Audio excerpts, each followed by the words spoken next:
ऊर्जा मंत्री प्रद्युम्न सिंह तोमर ने एक बड़ा बयान दिया है। उन्होंने कहा कि कई बड़े चेहरों के बीजेपी में शामिल होने की संभावना है।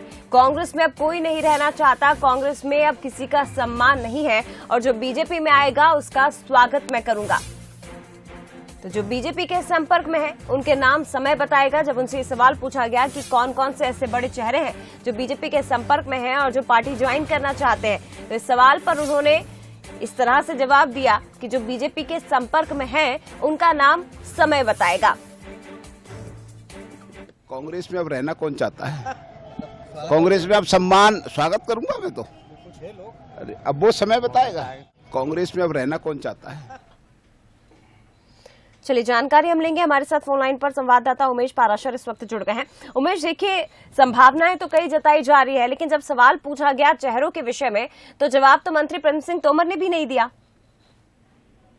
जी देखिए, बिल्कुल 2023 के चुनाव से पहले जरूर दल बदल की राजनीति भी होगी और इससे पहले भी हुई थी। और इस सवाल को लेकर हमने ऊर्जा मंत्री से पूछा था तो उन्होंने कहा था कि अब कांग्रेस में कोई रहना नहीं चाहता है और कांग्रेस में अब कोई सम्मान भी नहीं है किसी को। जो बीजेपी में आएगा उसका हम स्वागत करेंगे। और उन्होंने ये भी कहा था कि जो संपर्क के सवाल पर उन्होंने बोला था कि उन्होंने जवाब दिया था कि नाम तो अभी मैं नहीं बता रहा, लेकिन जो बीजेपी में शामिल होने आएंगे उनका हम स्वागत करेंगे। और उन्होंने तभी जवान पर ये भी कहा कि हाँ, कुछ जो विधायक और जो अन्य जो बीजेपी के नेता हैं वो संपर्क में है और अगर बीजेपी में आना चाहेंगे तो उनका हम स्वागत करेंगे। जी शुक्रिया उमेश फिलहाल जानकारी के लिए। तो देखिए चुनावी साल है और ऐसे में इस तरह के बयान लगातार आ भी रहे हैं और कई ऐसे चेहरे भी हैं जो दल बदल भी कर रहे हैं। लेकिन फिलहाल खबर ये ग्वालियर से है, जहां ऊर्जा मंत्री प्रद्युम्न सिंह तोमर ने एक बड़ा बयान दिया और उन्होंने कहा कि कांग्रेस में अब कोई नहीं रहना चाहता है,